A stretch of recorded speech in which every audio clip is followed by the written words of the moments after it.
नमस्कार दोस्तों, मेरा नाम निपुन जोशी है और आज इस वीडियो में मैं आप लोगों के साथ देखिए दोस्तों मैंने हाल फिलहाल में एक वीडियो शेयर करी थी जिसमें मैंने आप लोगों के साथ चाइना और यूएस का जो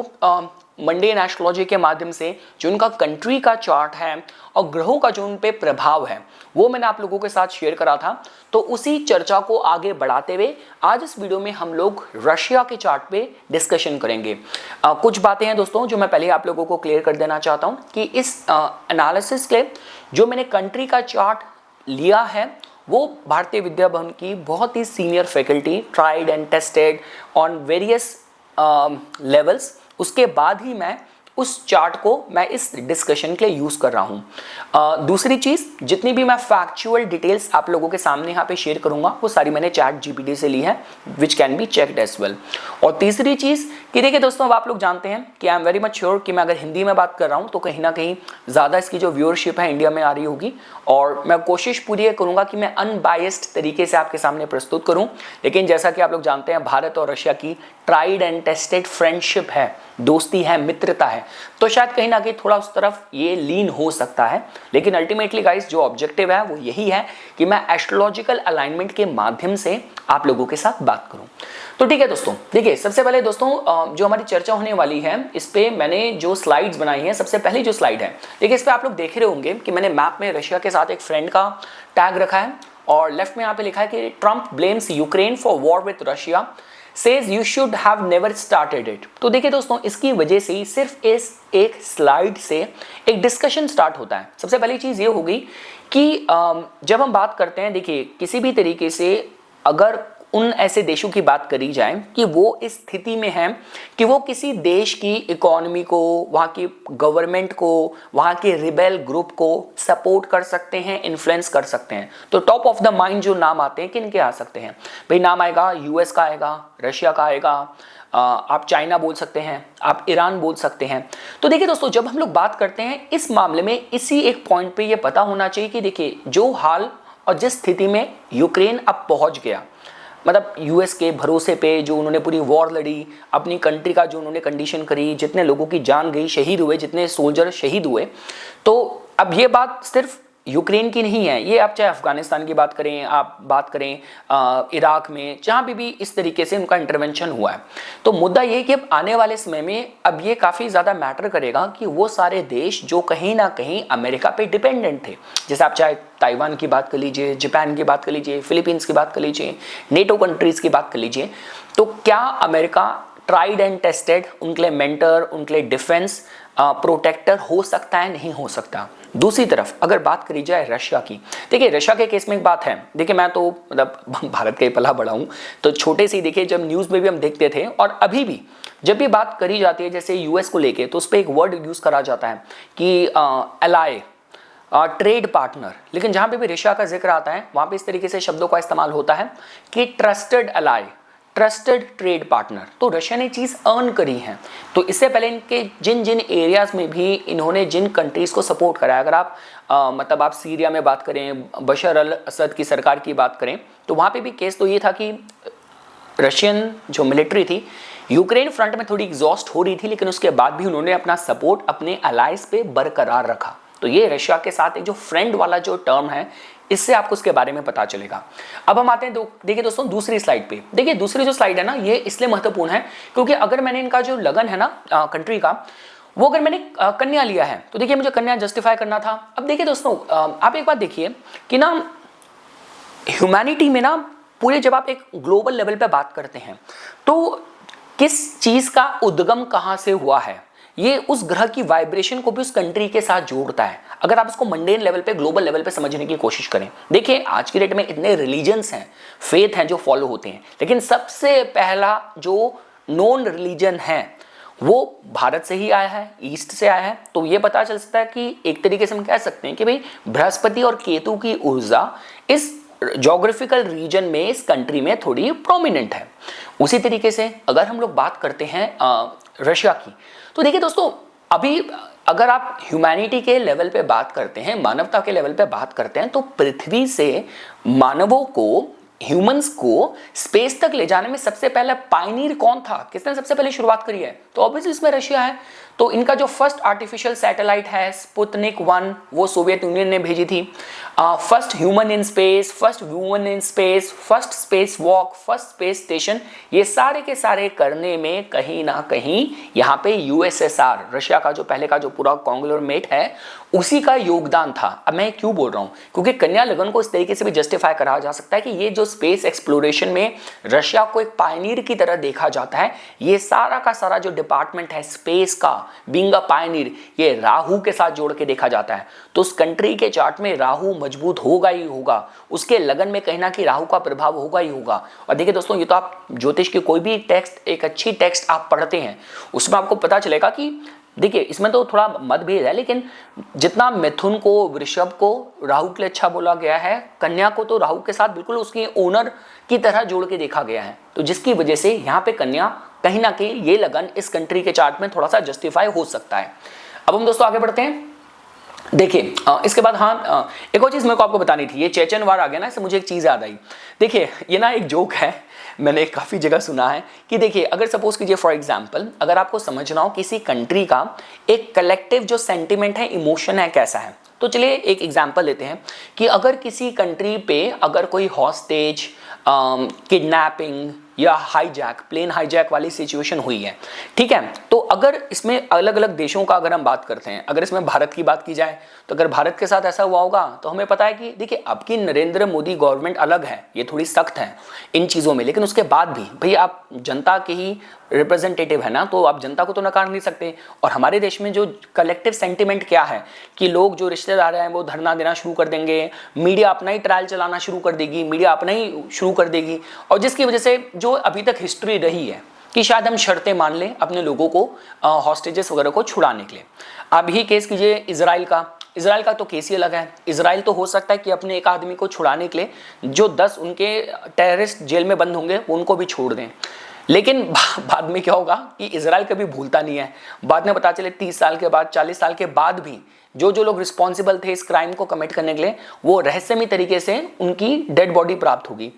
इसी तरीके से अगर आप बात करते हैं सपोज कीजिए यूएसए की, तो आजकल तो एक नया उनका ट्रेंड चला है, मिलिट्री ऑपरेशन तो करेंगे पर टैरिफ उस देश को पहले करना शुरू कर देंगे। लेकिन रशिया की बात करी जाए, ठीक है दोस्तों, मुझे याद है रशिया का, तब तो मैं छोटा ही था, एक केबल चैनल में शायद चेचन वॉर पे कोई डॉक्यूमेंट्री थी, क्या थी, क्लासिफाइड डॉक्यूमेंट्स थे, उसमें कोई शो आ रहा था, और उसमें लाइक आई वाज सरप्राइज्ड कि उसमें दिखाया कि इस तरीके से कोई मिलिट्री ऑपरेशन कर रही थी गवर्नमेंट, और वहाँ पे जो हॉस्टेजेस काइंड ऑफ सिचुएशन में, जो वहाँ की टिपिकल ट्रेडिशनल क्लोथिंग में जो रशियन जो माएँ थी जिनका कोई बच्चा शायद वो like he died in that, तो उनकी इस स्थिति में ऐसी हालत हो गई। तो जब इंटरव्यूअर ने उनसे पूछा तो उसने लिटरली अपने आंसू साफ करे, उसने उसके बाद बोला कि इसमें कोई गलत नहीं है, वो they were the enemy of the state, जो रिस्पॉन्सिबल थे सरकार ने, हमारी मिलिट्री ने उनको हटाने के लिए करा, और उसमें अगर मेरा बच्चा, अगर उसकी जान चली भी गई तो क्या करा जा सकता है, जो हमारी गवर्नमेंट है वो अपनी जगह सही है। तो ये देखिए, ये रशियंस में ये जो सेंटिमेंट्स है ना इस तरीके से, ये आपको कहीं ना कहीं देखने को मिलेगा, और ये मैं आपको उनके चार्ट में भी बताऊंगा। इसके बाद देखिए दोस्तों, ये हमने एक चीज़ देखी। इसके बाद देखिए ये जो स्लाइड है ना बहुत इंपॉर्टेंट है। देखिए मैं इसलिए बोलूँगा कि देखिए दोस्तों, अब शायद मेरे पास इतना उस लेवल की मेरी बुद्धि ना हो, I do not know how to say on this, लेकिन हमें छोटे से हमने बड़े होते हुए चीज़ बहुत पढ़ी है कि ना, जब भी इंटेलिजेंस की बात होती है कि इजराइल की जो मोसाद है वो तो बहुत ही नेक्स्ट लेवल है, उस पर इतनी सारी नेटफ्लिक्स में डॉक्यूमेंट्रीज और क्या क्या चीज़ें बनी हैं, लेकिन मेरी एक बात समझ नहीं आती, जब अभी जो हाल फिलहाल में जब इजराइल पे इन्होंने अक्टूबर 7 को जब इन्होंने इतना बड़ा अटैक करा, आप उस अटैक का स्केल देखिए कि लोग ऊपर से भी पता नहीं क्या बना के पैराग्लाइडिंग करते हुए भी आ रहे हैं, पूरा बुलडोज़र लेके, इतना असला बारूद, इतनी प्लानिंग के साथ। तो अगर आप इस लेवल पे इतने बड़े ऑपरेशन, इतनी बड़ी प्लानिंग को, इतने सालों की प्लानिंग को इंटरसेप्ट नहीं कर पाए, do you still have this, do you deserve to be called as the best? अगर आप CIA के लेवल पे, आप US इंटेलिजेंस के लेवल पे भी बात करें, जो 9/11 का जो अटैक हुआ था, आप उसका स्केल देखिए, इस बड़े स्केल की प्लानिंग हो रही थी, इतनी सारी फ्लाइट्स एक साथ अलग अलग जगह से जिस तरीके से हाईजैक करी गई, जिस लेवल का मिलिट्री ऑपरेशन, जो टेररिस्ट ऑपरेशन हुआ, आप लोग उसको इंटरसेप्ट नहीं कर पाए, इतने बड़े स्केल के ऑपरेशन को, इतनी लंबी प्लानिंग को, then do you deserve to be called as the best? लेकिन इस लेवल पर अगर आप KGB की बात करें, रशियन इंटेलिजेंस की बात करें, तो इनके साथ इस लेवल का बड़ा कोलोसल लेवल पे फेलियर आपको नहीं देखने को मिलेगा। अभी मैं क्यों बोल रहा हूँ, ये स्लाइड मैंने क्यों ऐड करी, क्योंकि दोबारा मुझे राहु जस्टिफाई करना है। स्पेस एक्सप्लोरेशन की बात की जाए, इनके इंटेलिजेंस की बात की जाए, अब इनके पंचम भाव में जो चंद्र राहु शनि की जो स्थिति है ये आपको इसके बारे में जवाब देगी। देखिए दोस्तों, जब हम लोग बात करते हैं किसी भी कंट्री के चार्ट में first house, fifth house, 10th house, वहाँ पे जो उनका शासक है ना, उनके शासक की बुद्धि, उनका इंटेलिजेंस, उनकी कहते हैं न्याय प्रणाली, कंट्रोल मैकेनिज्म, एडमिनिस्ट्रेशन, उसके बारे में जवाब देता है। तो इसकी जानकारी आप लोगों को अगली स्लाइड से भी मिल जाएगी कि काफ़ी ऐसे सारे क्रिटिक हुए हैं जिन्होंने रेजिस्ट करा है पुतिन के गवर्नेंस को, इन सब पे सवाल उठाए, कुछ उठाए, और फिर काफ़ी बार ऐसी खबरें सुनने में आती हैं कि जहाँ पे उनको कुछ पॉइजन दे दिया गया, बहुत ही रहस्यमयी स्थिति में उनकी मौत हुई, कुछ हुई। तो अगर आपकी कंट्री के चार्ट में इस तरीके के अलाइनमेंट है, ऑपोजिशन को डील करने का जो मैकेनिज्म है, वहां पे कहीं ना कहीं आपको राहु वाली एनर्जी जरूर दिखेगी।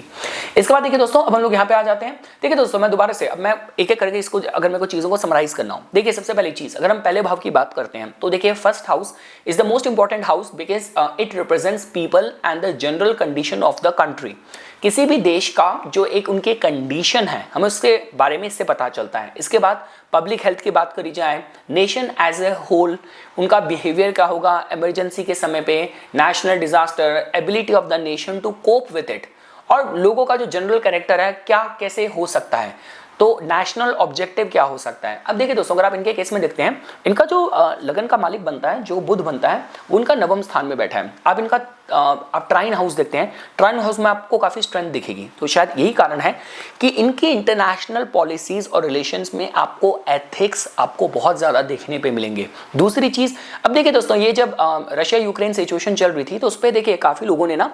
इस पे कटाक्ष करा था कि मैं बीबीसी का एक सीनियर यूएस कोई मतलब एग्जीक्यूटिव था, उसका मैं इंटरव्यू देख रहा था, तो वो कह रहा था कि भाई पुतिन का तो अब सेंसेस बची नहीं है, इनके जो आसपास के सलाहकार हैं वो सारे उनसे डरते हैं, तो उनको सही सलाह कोई देता नहीं है, और ये तो ना बस चर्च में जाके वहाँ के जो लोग हैं, चर्च के जो फादर प्रीस्ट वगैरह हैं, उन्हीं से सलाह लेते हैं, और सलाह भी ऐसी लेते हैं कि वो उनको प्रोवोक करते हैं, कि मोटिवेट करते हैं कि भाई आपको स्टालिन और लेनिन जैसा अपना कद बनाना है, आपको ऐसी लेगेसी क्रिएट करनी है। अब देखिए दोस्तों, वो तो उन्होंने एक नेगेटिव डेरोगेटरी तरीके से कहा था, लेकिन अगर आप इस तरीके से देखते हैं तो यहाँ पे कहीं ना कहीं ऐसा होगा कि वहाँ की जो रिलीजन और जो रिलीजियस जो फोर्सेस हैं, कनेक्टेड लोग हैं, जैसे हमारे भारत में भी बोला जाता है जितने शंकराचार्य वगैरह हैं उनका कितना सम्मान है, तो उसी तरीके से यहाँ के भी पब्लिक कॉन्सेंसस में आपको और रूलिंग पर्सन के डिसीजन मेकिंग में कहीं ना कहीं इनको इंपॉर्टेंस देता हुआ आपको जरूर दिखेगा। अगर आप इनके दशम भाव को देखते हैं, आपको इनके दशम भाव में भी बृहस्पति की स्थिति दिखती है। देखिए, आप लोग जानते हैं कि जब भी हम लोग बात करते हैं कि जहां पे भी बृहस्पति किसी कंट्री के चार्ट में होते हैं, वहां पे आपको भाग्य, आपको कहीं ना कहीं दिव्यता आपको मदद करती है। अभी देख लीजिए ना कि इन लोगों के केस में कितनी ज्यादा इन पे सैंक्शन लग गई थी, उसके बाद भी दे केम अप विथ ऑल्टरनेटिव कि किस तरीके से हमारे जो रिसोर्सेज हैं हम और जगह उसको डाइवर्ट कर सकते हैं। अगर यूरोप ने भी अमेरिका के इन्फ्लुएंस में आके अगर उन्होंने रशिया से गैस और जितने भी एनर्जी अगर लेनी बंद करी, उसके बाद भी उसको रशिया को उसके लिए दूसरा अपना पार्टनर मिल गया। और देखिए दोस्तों, वैसे भी इनके केस में जो सेकंड लॉर्ड है वो बैठे अष्टम भाव में, तो कहीं ना कहीं जो कंट्री की भी जो मेन आय है, इनकम है, उसमें कहीं ना कहीं नेचुरल रिसोर्सेज एक सिग्निफिकेंट रोल प्ले करेंगे। और देखिए, जैसा कि मैं आपको बता रहा था कि दशम भाव से भी उस कंट्री के जो लोग हैं वहाँ के सेंटिमेंट पता चलता है, उनके एक्शंस किससे गवर्न होते हैं। देखिए, इतना दूर क्यों जाना, आप उनका केस ले लीजिए। अगर आप चाइना का केस लेते हैं, चाइना के केस में दशम भाव में आप लोगों को शुक्र आपको मजबूत मिलेंगे। और देखिए दोस्तों, ये तो वैसे शायद अभी हो ही चुका है, लेकिन आने वाले समय में भी बात कही जा सकती है कि एक ऐसा समय होगा जब वर्ल्ड वाइड के जो एलीट लोग हैं, जो वेल्दीएस्ट लोग हैं, तो उसमें अगर कंपेयर करा जाए ना कि सबसे अमीर आदमी या अमीर 50 और 100 लोग यूएस में,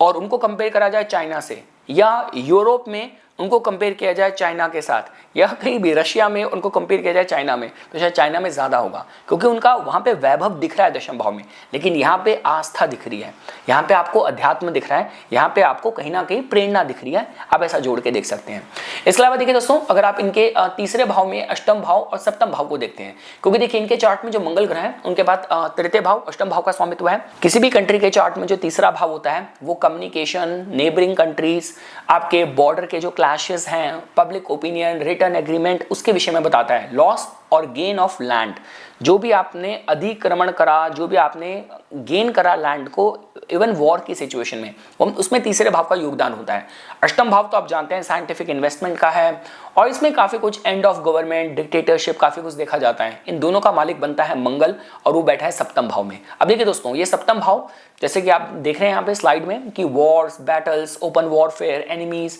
इंटरनेशनल डिस्प्यूट अफेयर के बारे में बताता है। अब ये इसलिए भी इतना ज्यादा महत्वपूर्ण हो जाता है क्योंकि ट्रांजिट में शनि देवता इनके सप्तम भाव में प्रवेश कर रहे हैं। देखिए दोस्तों, जैसे कि आप जानते हैं कि कभी भी कहीं भी देश दुनिया में जो भी चीज होती है उसका कहीं ना कहीं ग्रहों के साथ आप कोरिलेशन बिठा सकते हैं। देखिए, जैसे डोनाल्ड ट्रंप दोबारा से पावर में आए हैं, वो खुल के कहीं ना कहीं रशिया को सपोर्ट कर रहे हैं। तो आप ये देख सकते हैं कि रशिया का प्राइम आना, ये और डोनाल्ड ट्रंप कहाँ पे सीट पे बैठना कैसे परफेक्टली एक गेम प्लान के तहत परफेक्ट फिट बैठ रहा है। मैं क्यों कह रहा हूँ, क्योंकि देखिए जैसे ही यहाँ पे इनका शनि देवता का सप्तम भाव में प्रवेश होगा,